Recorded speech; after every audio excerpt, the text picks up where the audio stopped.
Hello, I'm James Goulding, editor of Technology Reseller magazine, and I'm here today talking to David Yates, CEO and co-founder of Gigabit Networks, a full-fibre ISP.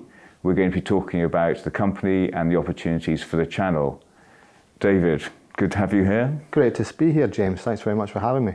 Perhaps we could start, if you could give me a quick sort of introduction on Gigabit Networks.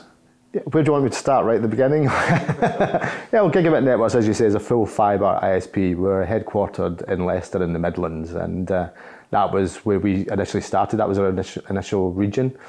Since then, we've gone nationwide, so we can provide services nationwide. But essentially, what Gigabit Networks does is provide plumbing, gigabit-capable connectivity to the internet, and basically what that does is allows your sort of readership, your reseller, the resellers, MSPs, to actually deliver over-the-top services much faster and more reliably.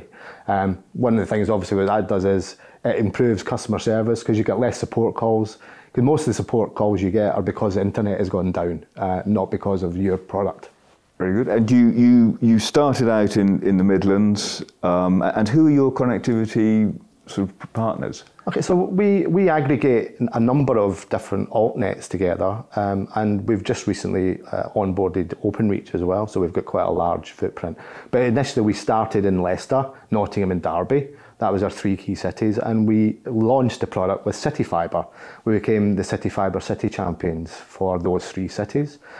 So we were the first sort of regional CityFibre champion, I guess. Since then, obviously, we started this business in 2020, believe it or not, right before the pandemic hit and the lockdown. Originally we had a direct B2B model and for SME businesses, but of course with the lockdown, that business plan went straight out the window, and we pivoted like mad to basically find something to do. We looked at the market and said, who's using this stuff, who needs it the most? So gigabit connectivity, who needs high-speed, reliable internet connectivity right now? And the answer was fairly obvious, actually. It was healthcare, it was logistics companies, it was education establishments, you know. And so we basically looked at that market, and we offered a product to that market at the time when they needed it most. And one of the things we did is we tapped into the corporate social responsibility budgets of the larger concerns in the region, people like Coventry Building Society, Next, Boots, for example, and we got them to sponsor circuits into community, into the community centres, into the schools, etc. And that's where we basically managed to get through the pandemic the way we did. Okay, and after that you pivoted towards the channel. Well, so now, obviously, we had a direct B2B model at the beginning, but that showed us that actually that direct B2B model probably wasn't the right thing, because even after the first lockdown, SME businesses still weren't going back to the office. So there was no longevity in that for us. So first of all, we pivoted into consumer business, because obviously people were working from home.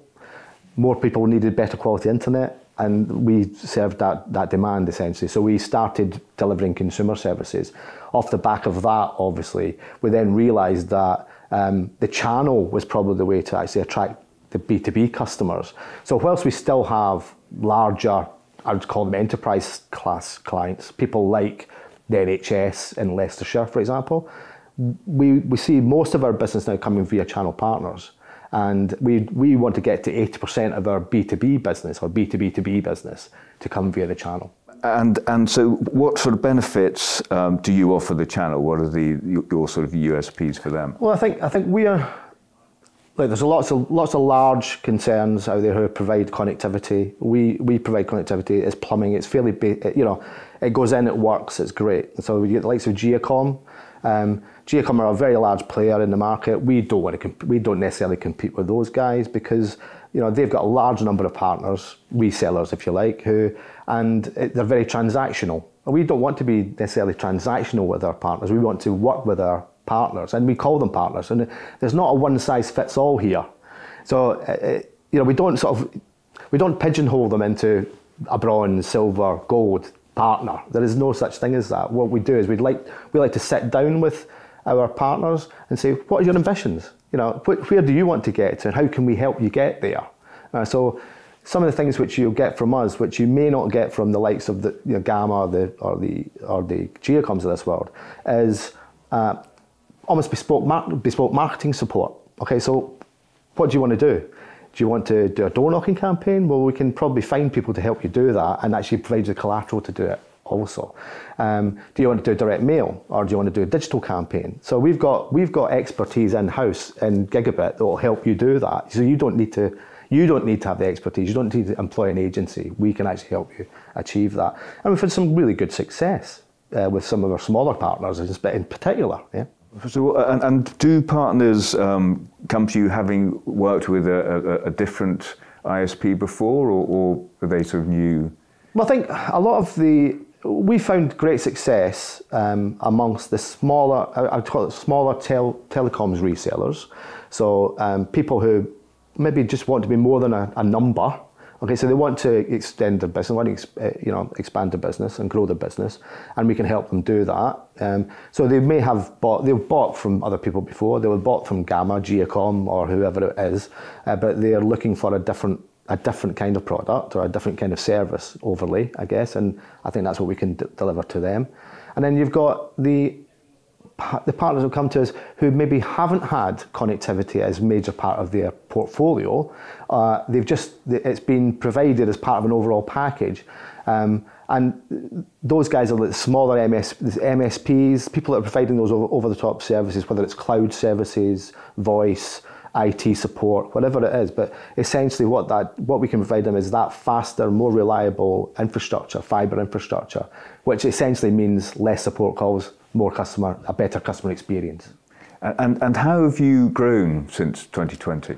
Wow, yeah, I mean, obviously through the pandemic it was an interesting time, but I mean, we've actually achieved 70% compound annual growth over the last 3 years, and that's in revenues, and in terms of connections, probably nearer 100% compound annual growth. So, I mean, we've actually done extremely well, and the reason for that is we've concentrated purely on the connectivity piece rather than trying to diversify out. And what for you are the big sort of growth drivers at the moment? Well, I mean, obviously, in terms of this current market, the PSTN switch off is obviously a major driving force in terms of basically pushing people towards full fibre connectivity. So copper is going to be switched off by 2025, and it stopped sell essentially already. It stopped selling in a lot of exchanges already. So the worrying factor this is, and this is a real opportunity for the MSPs and the resellers out there, is that 30% of SME businesses, only 30% actually realise something's happening, and less than 10% of those have actually got a plan. Okay, so there's a massive market out there.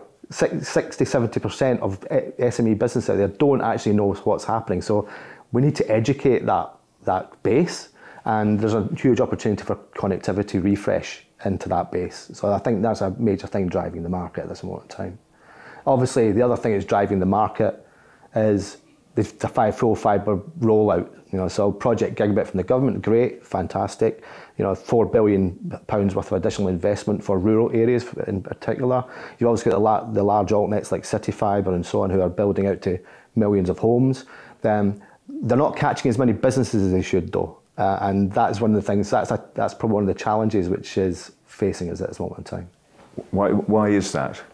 Like most fibre providers, most fibre infrastructure providers or builders are concentrating on the density. So obviously consumer properties or residential properties are much denser than business properties, and actually easier to get to. Okay, so for example, very simple thing is you may have a street of houses. You've essentially got a very small dig to get to each one. Okay, whereas you've got a business park, it's quite extensive infrastructure you have to lay to actually get to businesses. So whilst we pass a lot of this very small businesses, SME, small office, home office, it could be retail outlets, for example, on the high street. There's a lot of those we actually think, but in terms of large business parks, not so much. That's really delivered via Ethernet now. Yeah. And so, as well as sort of going past more businesses, are there any other changes you'd like to see to help drive the market? Well, I think coming back to the previous point first, I think, James, is obviously what we do is we aggregate up different providers. So CityFibre was our first provider. We've added full-fibre networks. We've added digital infrastructure. We've added fibre and wireless. So we've now got 4 key altnets on our platform.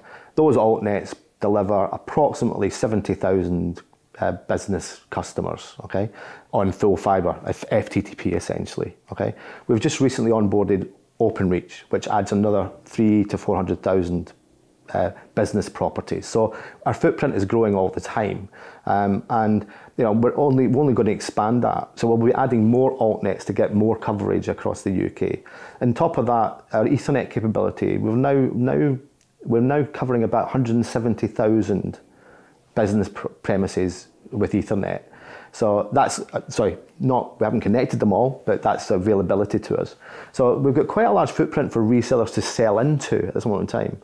And what our ambitions are is obviously we want to get to over 1 million business premises passed, essentially, that we can actually connect to.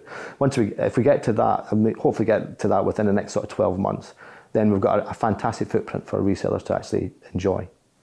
And so as your sort of network expands, you'll be looking for resellers in different geographical areas? Yeah, so obviously right at the beginning we were very much focused on the Midlands. We developed that business in the Midlands. We obviously had with channel partners who are working in the Midlands area.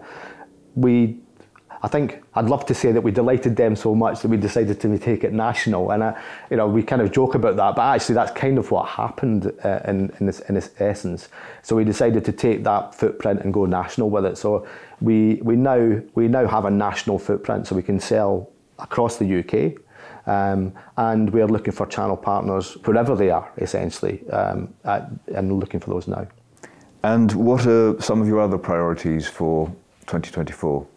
Well, obviously, growing the number of channel partners we have is our core priority. We'll be adding more footprint to our network, obviously, and that will enhance the product and the offering, essentially, across that.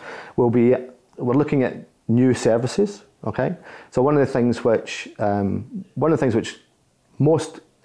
that's sold connectivity will realise that the route to cash is actually quite a long one, especially when you're talking about dedicated fibre like Ethernet products. So it could be as much as 12 to 16 weeks before you actually get that product installed. We'll be introducing Ethernet over FTTP, which will allow us to deploy Ethernet services in 10 to 20 days. So the route to cash is obviously going to be greatly shortened for the reseller and the channel partner. So that's a key important thing for us as well. And we'll be offering, and one of the things we're going to be doing as well is multi-gig services. So we'll be able to provide true multi-gig products, 2.5 gigabit per second, and so on FTTP products. So I think those are some key things which we are going to be delivering in the next sort of 12 to 18 months. So is that sort of time to cash an obstacle for resellers, and are there any other things that you think you should address? Yeah, well, look, I think there's a number of challenges in this industry, in the connectivity industry, in particular the fibre industry. I mean, obviously one is, as we say, that route to cash, but a lot of that is because of issues like with way leaves, for example. Okay, so a way leave is where a landlord has to consent to us essentially digging to that building and putting fibre in the building. In real terms, the government needs to address some of these issues, but I mean that can cause significant problems for fibre infrastructure providers like ourselves. We have introduced via some of our partners, some of our wholesale partners, a permission to work scheme where the tenant essentially can sign off a permission to work, and that in most cases shortens the lead time from sort of 12, 14 weeks to 10 and below. So it doesn't sound like an awful lot, but that 2 to 4 weeks does make a big difference to your cash flow as a reseller. Obviously, one of the other things which is we're struggling with is the amount of overbuild which is happening in this marketplace at this moment in time. So I was looking on one of the maps the other day for, it was in Kent, there's a town, I can't remember the name, but there's 5 alternative network providers plus Openreach. That's 6 providers that an area can actually go to for service. That's too many. Yeah, I mean, we all need competition, but I think that's too many. So I think there needs to be a bit more collaboration amongst fibre infrastructure providers. I think we're going to see that happen in the market. We're going to see that by consolidation. But but there needs to be more collaboration. And lastly, I think there's a significant issue. Look, internet connectivity, especially in the consumer land, but also in B2B, is a utility. It's like electricity, water, gas. Yet it's not treated as a utility. They all get special VAT permissions or VAT sort of treatments. We don't, so we have to pay full VAT. That means we have to pass that on to the customer. Okay, I think there could be something that needs to happen there, and within legislation or within government to actually kick-start that. It'll allow us to actually deliver better product at a more affordable price, especially for those underprivileged or the digitally excluded, essentially. Are there other people backing that? I think this has been talked about for a long time now. And if you go to any of these, I don't know if you've seen the Connected Britain conference, or we talk to people from INCA or ISPAs. Everybody's talking about this, and there is lobbying going on, but it needs to move faster. Certainly on the wayleave issue and the VAT issue, certainly for D2C, for consumer product, that VAT issue makes a big difference. So is there any final words for the resellers? Look, if you're buying connectivity or you're using connectivity for your over-the-top services, then you deserve to get the fastest, most reliable product there at the best price, okay? It's not all about price, it's all about service wrap, but you need to have a product that you can rely on. If you're looking for that sort of personal service, you can pick up the phone, talk to your account manager. You're not just a number. You're the guys we want to speak to. We want to help your business grow. And by helping your business grow, obviously we're growing our own business too. So it's a symbiotic relationship. And I think that's what we're looking for. So we're looking for partners, true partners, who we can come in and help you achieve your ambitions.